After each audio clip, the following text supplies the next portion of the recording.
बिस्मिल्लाहिर्रहमानिर्रहीम। अस्सलाम वालेकुम दोस्तों, उम्मीद करता हूँ आप बिल्कुल ठीक ठाक होंगे। दोस्तों आज है 1 नवंबर सन 2023 और दिन है बुध का। दोस्तों क्या पाकिस्तानियों के लिए जो ओमान के वीज़े हैं क्या वो भी बंद हो रहे हैं?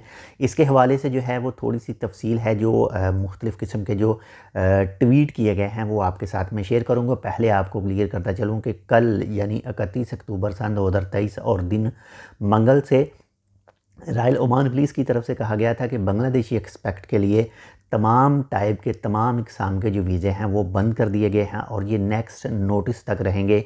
यानी जब ये दोबारा खोला जाएगा तो रॉयल ओमान पुलिस की तरफ से जो है वो नोटिस जारी किया जाएगा और उसके बाद में जो है वो बांग्लादेशी एक्सपेक्ट बांग्लादेशी दोस्त जो हैं वो अपना ओमान का वीज़ा हासिल कर सकेंगे।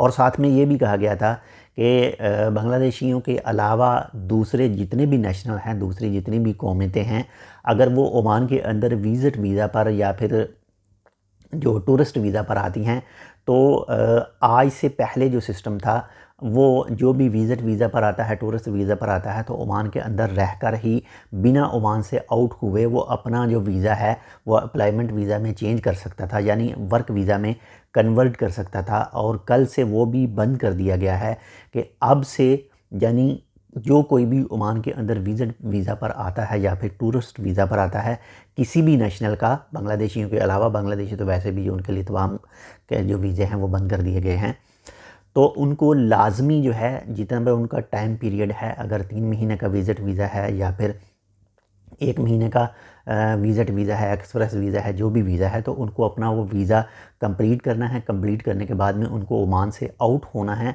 और उसके बाद में वो वर्क वीज़ा के लिए अप्लाई कर सकेंगे।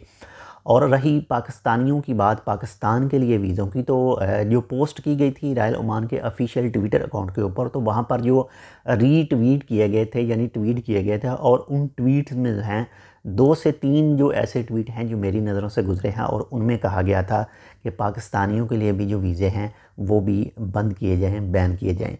लेकिन रॉयल ओमान पुलिस की तरफ से उन ट्वीट को जो है वो रीट्वीट नहीं किया गया था। बाकी अल्लाह ताला खैर करे और देखते हैं आगे नेक्स्ट जो है वो क्या होता है। बाकी अगर बांग्लादेशी एम्बेसी की बात करें तो आज से कुछ अरसा पहले यानी 15 नवंबर से उनका एक जो है 15 नवंबर या 15 अक्टूबर था, एक नोटिस भी लगाया हुआ था जिसमें काफ़ी ज़्यादा जो शराइत व ज़वाबित लिखी हुई थी।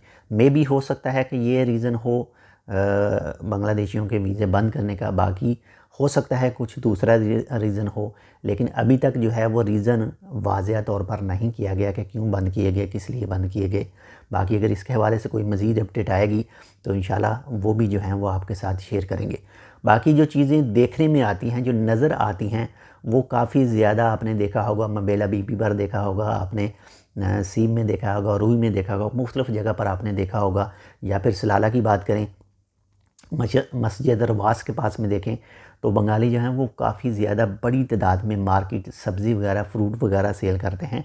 तो मे भी हो सकता है कुछ ये भी रीज़न हो, लेकिन ये सिर्फ मैं अपनी तरफ से कह रहा हूँ कि हो सकता है कि ये रीज़न हो, लेकिन रॉयल ओमान पुलिस की तरफ से कोई भी रीज़न जो है वो क्लियर नहीं किया गया है। बाकी अगर इसके हवाले से कोई रीज़न बताया जाएगा तो इंशाल्लाह वो भी आपके साथ शेयर करेंगे। बहुत ज़्यादा अपना भी ख्याल रखिएगा, आपके साथ जो अटैच हैं उनका लाजमी ख्याल रखिएगा और वीडियो को लाइक कर दीजिएगा, शेयर भी कीजिएगा अपने दोस्तों के साथ। और चैनल सब्सक्राइब नहीं किया तो ट्रैक विद उर्दू को आप सब्सक्राइब कर सकते हैं। अल्लाह हाफ़िज़।